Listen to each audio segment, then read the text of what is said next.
From the Zimmerman Symphony Center in Canton, Ohio, this is Orchestrating Change.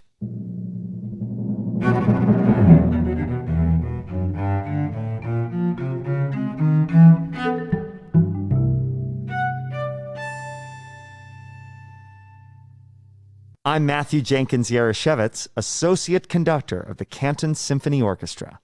And I'm Rachel Hegemeyer, Manager of Education and Community Engagement. Welcome to our podcast, and thank you for joining us. This podcast will navigate the problems that exist in the field of classical music and the world at large. We invite you to listen with open ears as our guests share their experiences as underrepresented professionals in the music industry.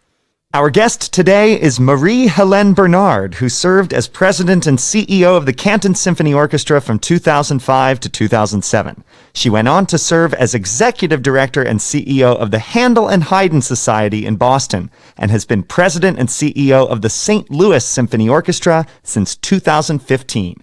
Marie-Helène Bernard, welcome to Orchestrating Change.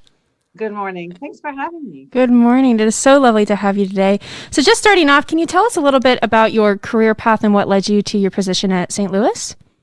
So I grew up in a family of musicians, came from my mother's side, a family that was really involved in music. They were pioneers in reviving early music in North America. So I grew up in an environment where music was part of everyday's life, and so was literature and art.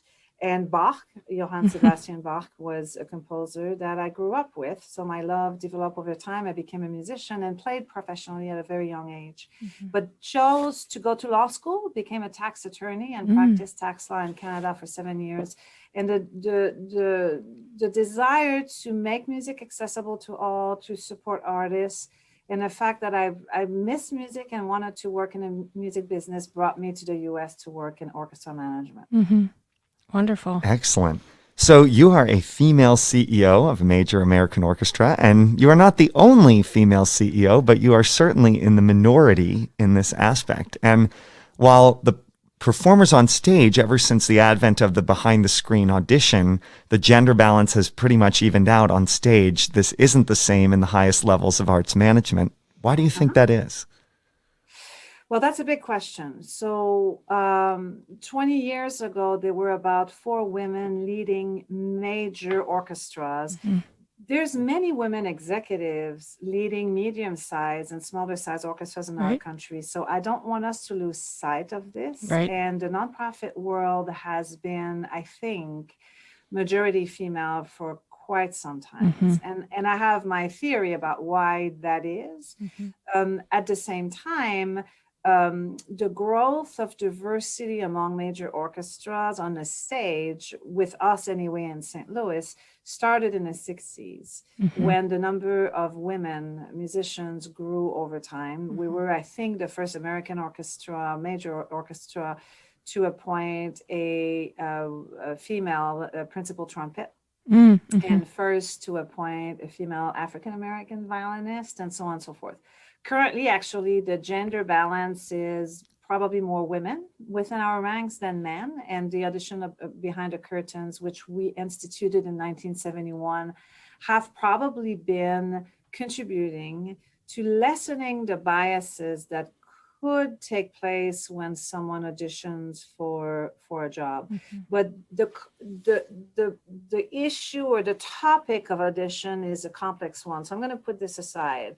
Why there are fewer women leading major orchestras, I think it's a matter of leadership development. And I will encourage you to read this study, and I can send it to you, Rachel, that Korn Ferry published in the fall of 2018 on female leadership.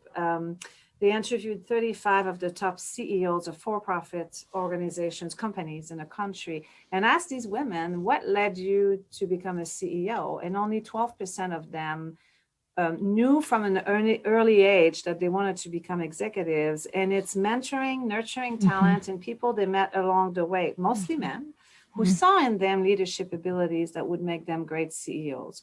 So 20 years ago, there were about 4 women leading major orchestras. When I became a CEO of the St. Louis Symphony in 2015, suddenly we doubled that number. Several major orchestras appointed women to the top executive role. I think the way this industry can become more diverse at the top, not just in gender, but in all types of diversity, is to create a pipeline and to train and nurture talent. I was fortunate to meet people who believed in me and created a pathway and gave me the confidence to do this job. And I think all of us, men and women, have a duty to ensure that we recruit the talent and that we nurture it. Right.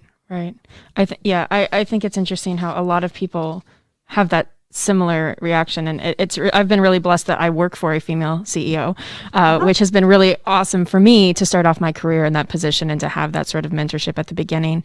But even you've been in this field and you have quite the resume. Have you ever felt that because of your gender, people were biased against you, or decisions that you made, whether explicitly or implicitly? Probably implicitly, but again, it's interesting. We all come with a very personal experience to it. I'm a daughter of an immigrant, and I'm an immigrant myself, and I think I've had more struggles as an immigrant in America than I have been being a woman in a top executive position. Interesting. And it's very simple. Every human being's desire is to be accepted and to be part of a community that is accepting and inclusive. To me, inclusiveness is as important as diversity. Right. And that's why in the work that a lot of orchestras and a lot of institutions are doing right now is the work around equity, diversity, and inclusion. Diversity is a piece of it, but equity is to create equal access. So as a woman, I always felt that male colleagues who were my supervisors or mentors created equal access for me compared to my male peers. Inclusion is to feel included, to feel that you can be accepted. And as an immigrant, sometimes people forget, because I'm a white woman, that there's major adjustments that are needed in the way, I speak, language, culture, affiliation to the American culture, which is different. Right. So, and that at times has been more challenging than being a woman in my position. Wow. Naturally, I have not been someone who has questioned people's reaction to my decisions or interaction with me because I was a woman. And I'm blessed that way. And I was raised by a very free woman, and she was a feminist in her own ways, but she was not an activist, but she never made me believe that. She always encouraged me to do what I wanted in life and never gave me the impression that there would be any barrier because of my gender, ever. So it has never come to me as a source of concern. And I have never felt a lack of confidence because I was a woman. That said, have I been in situations where someone was dismissive or not giving me credibility or not giving me a voice because I was a woman? Certainly. Have I been in situations where male peers or have not been responding to my leadership as well? Sure.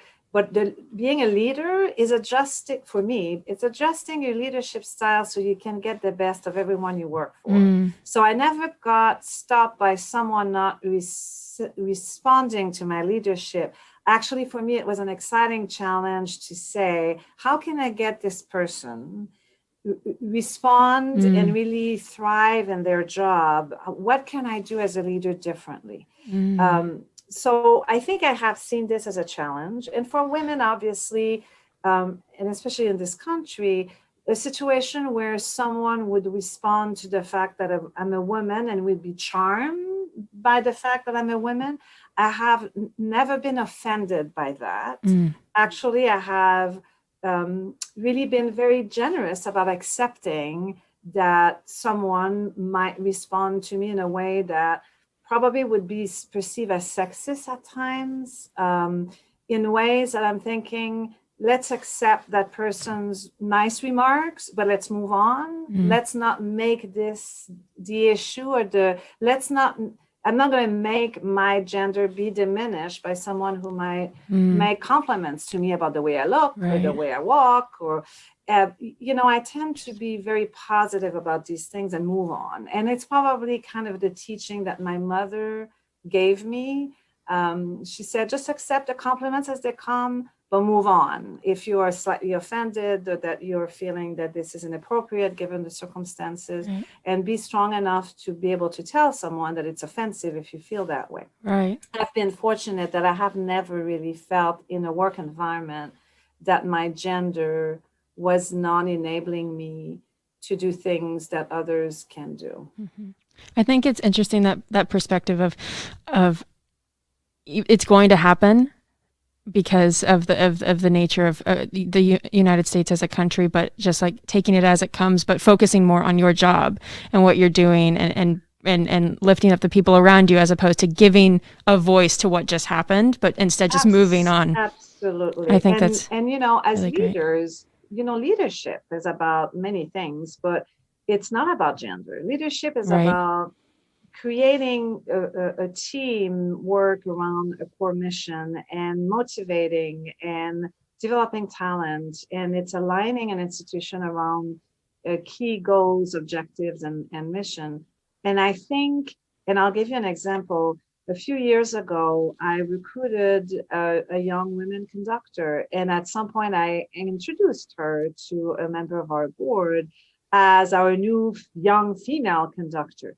And I apologized to her afterwards, because if that woman had been Matthew, I would not have introduced Matthew as this young male conductor. I mean, the board member had eyes. He could see that Matthew is a man. And then so, the awareness as a leader that leadership is not about gender, but it's, the way you verbalize the recognition that someone is of a different race or different gender. And how can we be careful about this? Because what we do is we recruit talent, and the best talent possible. And my job is to nurture that talent and advance it. Will I make a more concerted effort to nurture female talent versus male talent? At times I will, depending on what I feel is necessary. But I would want a white male to get equal opportunities as a white female, and anyone of other racial diversity. I think it's believing in talent and not let gender or other attributes be a barrier to a career development, rather be an asset. Right. I think that's a great perspective, and I really like the way you put that. I think that's wonderful. So what do you think are some ways that the perspectives that a man and a woman can bring to executive leadership differ, if any?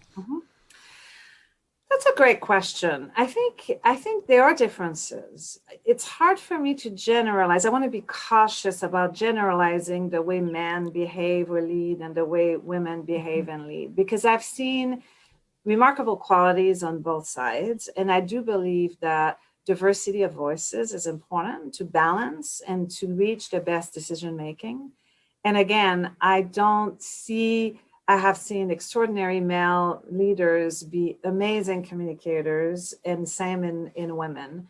I will give you an image. The woman is like, if you imagine a dresser in your bedroom and with lots of drawers, women tend to have many drawers open, and they juggle and multitask and provide sometimes a nimbleness of thinking and communication, empathy, whereas men often will open one drawer and deal with one drawer at a time. I see it in my own marriage, is that oftentimes I'm juggling with 8 various things happening at once, and I excel and thrive on having multiple challenges and thinking about everything and planning. And while I do 8 of these things, my companion probably does one thing very well. That said, it's a generalization. I think I have probably been trying to be a very empathic, but you see, I can't say empathetic. Empathetic. A leader that shows great empathy. And I do believe in transparency and communication And I have seen men express the same values when they lead. So it's hard for me to say what are the differences. There's probably studies that outline clear differences in leadership. And I just read something from Harvard recently on that topic. And for me, I think of leadership as a painting and of different colors. And I know that my colors are very bright and very mixed. And I think there's different textures. And sometimes some of my male peers have been more one color, is it worse? No, it's a different style. So it's just a different style of painting. So that's how I would express the differences. And I do believe that leadership can be very strong either way, that there's no, it's better with women. It's better with men, really. Absolutely. And as a leader, you've probably had to make major changes or big decisions for an organization that maybe were unpopular to start with. How do you deal with having to make those unpopular decisions, and do people eventually come around to it, or what do you do to balance what's best for the organization versus what people think is best? Right. And that's always hard. And every change is not always welcome by everyone, even if you take the most careful approach. And I've made my mistakes and I've learned along the way. I think as a leader, accepting that you can't please everybody all the time, but knowing that you took the right approach and that you've been listening and you've been following the right process, that people will at the end have to choose whether they embrace the change or not. And I have for example, in my 5 years here, I always tell leaders it takes a good 3 years before you see the directions that you're envisioning for an organization truly gelling and crystallizing into creating alignment for the future. And it doesn't mean that what exists is bad, or it's that a leader will come with very clear ideas about how advancing the mission of an organization. And sometimes I've had excellent colleagues who, when I came and started institution and making changes institutionally, realized that they were somewhere else in their career, and they had been with the institution 10 years or more and felt like they were ready for a change. And I work with them to help them see that transformation. And I'm always invested in someone's career. What is it that you aspire to? Where are you in your career here? What can we do to make you a more effective leader, a more invested employee? And what are the things in accepting that sometimes people have come to full cycle and it's time for them to move on. And my job as a leader is to enable them to make that change and transformation. And while I never like to see employees leave, I think I see this as a success when someone has been groomed here internally and has evolved in their career with us and reaches a point where they're ready for a new adventure and we lose them. For me, it's an amazing achievement to say this person has been with us, has developed as a leader, and now is ready to move on. And when I look at my mentors and they look back on how many leaders they have nurtured and trained in the country, there's extraordinary satisfaction when you are end of career, which is not my case, but for my colleagues who are much more seasoned and have been mentors to me, for them to look back and see that 5 or 6 of their, pupils are now running major orchestras or medium-sized orchestras. So I think there's something great about this. The change is always challenging and it's always different. You can learn about effective change in one organization, and you're going to try to apply the same principles with another organization, and it will be different. And that's what I've learned, is that change, even when you learn how to handle it, you can never be guaranteed, and it's always going to be different. The way people react, the way an organization is going to adapt to change. And then there's a timing issue, learning how to pace yourself, learning when an organization is ready to make and embrace those changes. And at times I have made changes too fast. Sometimes I have made them too slowly. And that's part of the leadership game. Right. So one of the things that any CEO of an arts organization, and an orchestra being no exception, has to deal with, and especially regarding the idea of making changes, big changes, is relating with the board. Tell us a little bit about your experience working with the board, the various boards that you have worked with over your years. Yeah. So I have never made significant changes to a board without nurturing the talent and developing the board. That's my number one rule. And the life of a board is a long life. So I don't believe in quick fixes. And I always start with the assumption that a board needs to be better educated and nurtured and truly engaged before you see what changes are needed. Especially on a team, on staff, it's almost easier because you have daily interactions and you work, and this is your job, and then you work with a team day in, day out. The board is different. They're volunteers, they're giving their time and their passion and their network and support. And it takes time. And depending on the size of a board, it might take even longer to see where are the assets of this board, where are the talent that might be missing, and how can we engage the board better.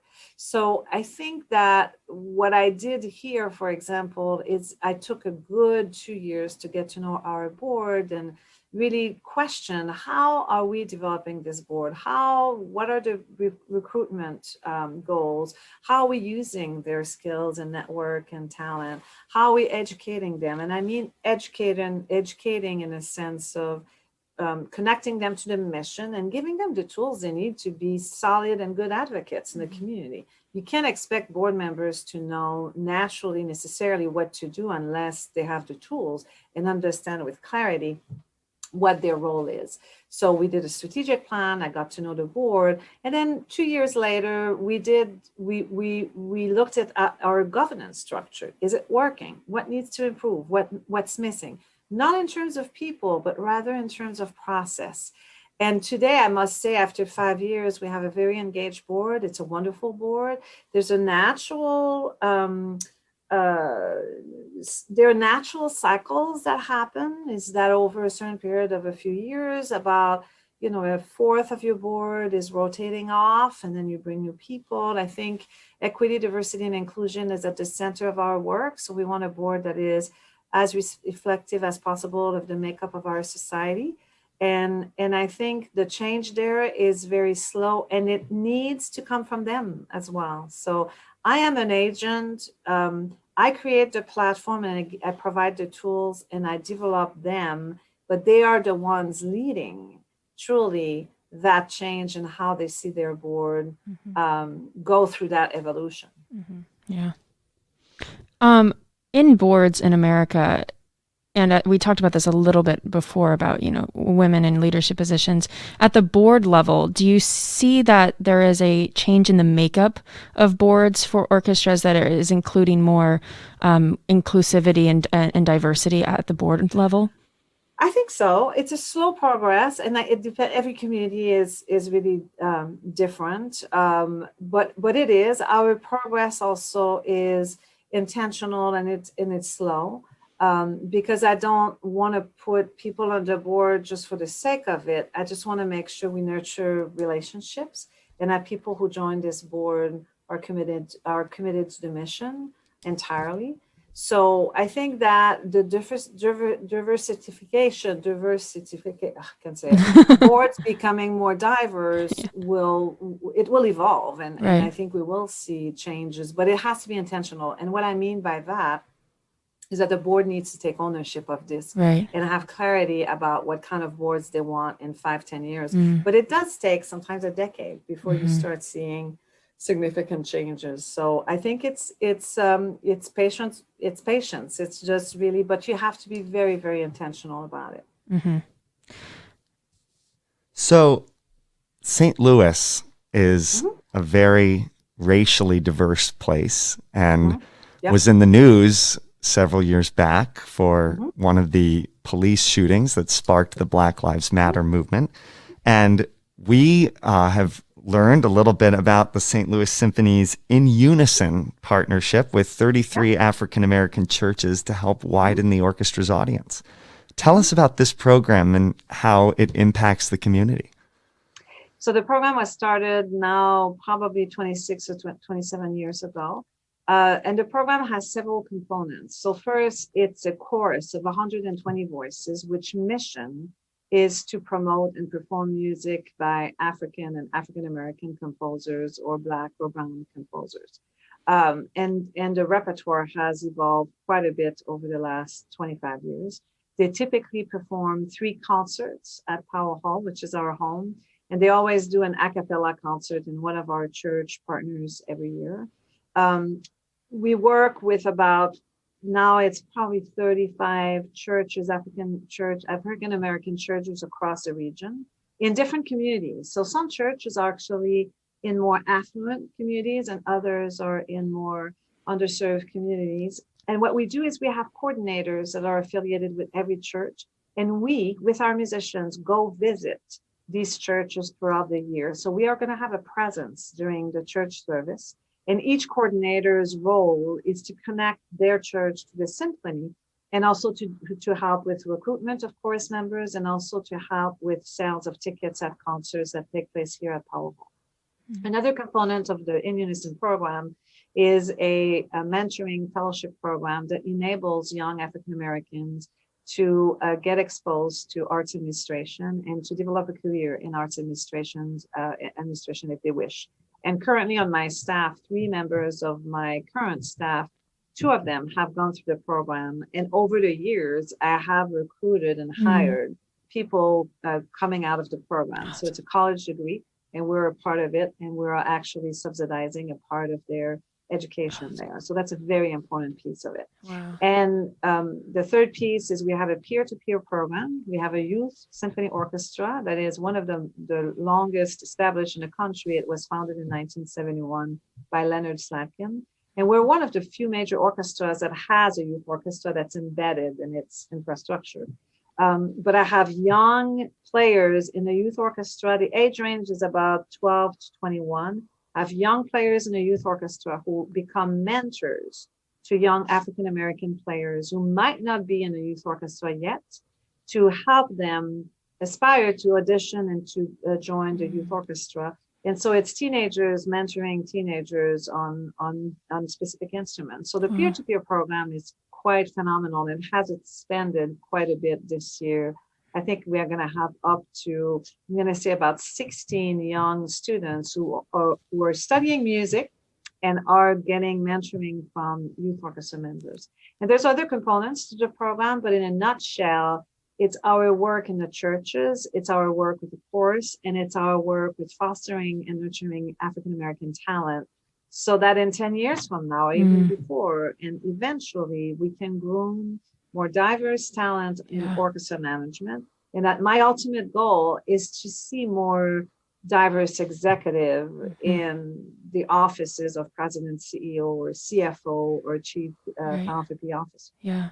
That's that pipeline you were talking about earlier and creating this pipeline, which is the same pipeline with the board. Right. We created an advisory council a few years ago. They are non-voting members of the board. And so they get a lot of information. And I'm using the advisory council, which includes about 30 younger professionals, a lot of them more diverse, to start grooming them to aspire to board leadership a few years later. Wow. There is really not many programs or mechanisms for young professionals to learn about nonprofit governance and know how to develop the skill sets and the thinking and the knowledge that would make them effective board members sometimes one day.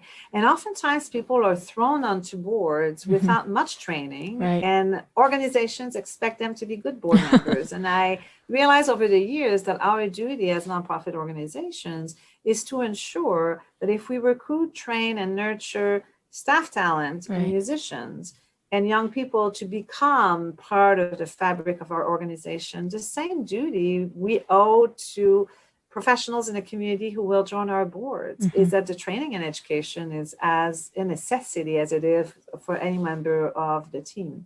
So we're truly focused on the concept of training, learning, nurturing talent, because I think at the end, I do believe that will make us a much more effective organization. Right. Right now we're in this COVID-19 pandemic that has really shaken things up for a lot of people. Yeah. So I wondered if you could just take a little bit of time, you've been at St. Louis for 5 years, to maybe share what you did before the pandemic to try to keep St. Louis relevant and moving forward. And then how has that kind of maybe had to shift now as you're looking towards the future of St. Louis? Yeah, that's a great question. What we do is about relationship, right? So it's investing in relationships and connecting communities around music. The art of gathering is only one aspect of how we are advancing our role as, creator of music, connector, performer, educator. So the one thing that was very clear to me when I joined this organization is the amazing loyalty of the St. Louis audience and our donor base. But what I did is focused on relationship building and relationship development. Because at the end of the day, a lot of my work is around philanthropy, but a lot of the essence of this nonprofit organization and the foundation of its success is how you develop relationship with the community. How do you give back? This is not about us being so great and being there for people to come to us. Is my philosophy is we go to them. And you create this sense of connection and inclusiveness that makes them want to come to you. And ultimately, sometimes people ask me, when you step away from this role, what do you have hope to achieve? And my hope is for everyone in this community to say, this is my orchestra. I love this place. This is where it's home for me. And I feel welcome. And I'm hearing great music and I'm so proud. And this is something that becomes a great source of satisfaction in my life. And to say that every child in this community has received a thorough music education from pre-K to 12 would be an amazing achievement. Right. So to answer your question is I've built on a very strong relationship over time with the orchestra, of course, with the staff, with our board, but also with our donor community and with our audience. And it's a sense of developing a sense of respect that you listen to them and then you value their support and you never take it for granted. Right. But when the pandemic hit, what I discovered after we surveyed them earlier on to find out what is it that you want to hear, what kind of programming do you want to see now that we can't be in person, the level of trust for our organization was extraordinarily high. And I told my team, this is phenomenal. This is speaking of the way we have nurtured this relationship, but never take that trust for granted. So you need to nurture it. We acquired it, we gained it, you can't lose it. Right. You need to continue to nurture this. Right. So saying thank you, being grateful, continuing to listen to what they want and to balance this kind of offerings so that you always stretch the boundaries of creativity in a way that you never remain stale as an artist and as a performing organization, is that the exploration continues. And that learning is at the essence of what we do. It's not just for children to get a music education. Right. It's like, how do you stimulate people's minds and heart so that music is for them? So the whole concept of making music accessible to all has been our driver and continues to be. So the pandemic has not changed much other than us understanding that the power of connection is really amazing. And what we did is it's how you deliver the program. So we did a lot of lectures online and given ways to a community to connect through music online, and resumed live performances in September and October outdoors. And since the weather has been a lot cooler, we have performed regular concerts every week indoors with smaller audiences and a reduced orchestra. And the musical explorations are extraordinary. We're playing a lot of repertoire we haven't had a chance to do lately. We're doing 60-minute concerts starting at 7:30 on weeknights and weekends, 3 o'clock on Sundays, and occasionally 11 o'clock on Friday morning. And the demand has been really wonderful. Wow. It's a small audience, Right. but it's an audience that feels safe and they want to be there. And the orchestra has felt really safe, providing this musical adventure. Over time, there will be new initiative we started during the COVID crisis that will remain. And we will probably explore ways to rethink some aspects of our business once we pass the worst wave of the pandemic. Right. For sure. So our podcast is called Orchestrating Change. Yeah. So before we let you go, any final thoughts about how we and our listeners can orchestrate change going forward in the world of orchestral music to make it more inclusive and representative of the world we serve? Yeah, I think change is the mechanism, right? So you work with people, and music is about people and relationship. It's about storytelling.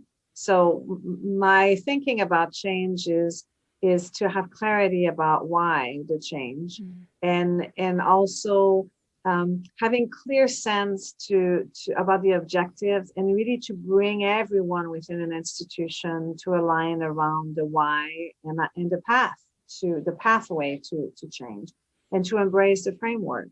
And I think it's work that needs to be done, as a collective. No organization can affect change successfully, especially when it comes to equity, diversity, and inclusion, without including all the voices. And, we are a very divided nation at this moment. And the lesson from this is that we have to learn again to disagree, and we'll have to learn again to respect differences. That's going to make us much stronger. And equity, diversity, and inclusion starts with understanding and respecting differences, and having faith that with dialogue and with human relationships and developing connection, that we can come to terms with differences. And more than ever, this is really the driver of everything, the underlying theme of our daily lives and of our societies. So I encourage everyone to take a deep breath and understand that change doesn't happen overnight, but the investment that we make today will impact generations in 25, 50, 100 years. Our orchestra has been around for 141 years, and I recognize the mistakes of the past, but I can only improve the future. Yeah. Marie-Helène Bernard, it has been an absolute pleasure speaking with you this morning. Thank you so much for joining us. My pleasure. Happy to talk to you today. Thank you so much. Marie-Helène Bernard has been the CEO of the St. Louis Symphony Orchestra since 2015 and previously served here at the Canton Symphony Orchestra from 2005 to 2007. An offering of the Baldwin Wallace University Community Arts School, the BW Men's Chorus is currently seeking men, high school age and up, with some background in music who are looking to join one of the region's most vibrant choral communities. Until it is safe to resume in-person rehearsals and concerts, the chorus invites those interested to register for the Still Connected series, a robust program of virtual workshops, networking opportunities, and performances. For more information on how you can get involved, please visit bwcommunityarts.bw.edu, email cas@bw.edu, or call 440-826-2365. Sing on! Orchestrating Change is a production of the Canton Symphony Orchestra. Our theme music was composed by Eric Gould and performed by Derek Snyder and Tim Adams. Our audio engineer is Nathan Maslick. Thanks for listening, and we'll see you next time.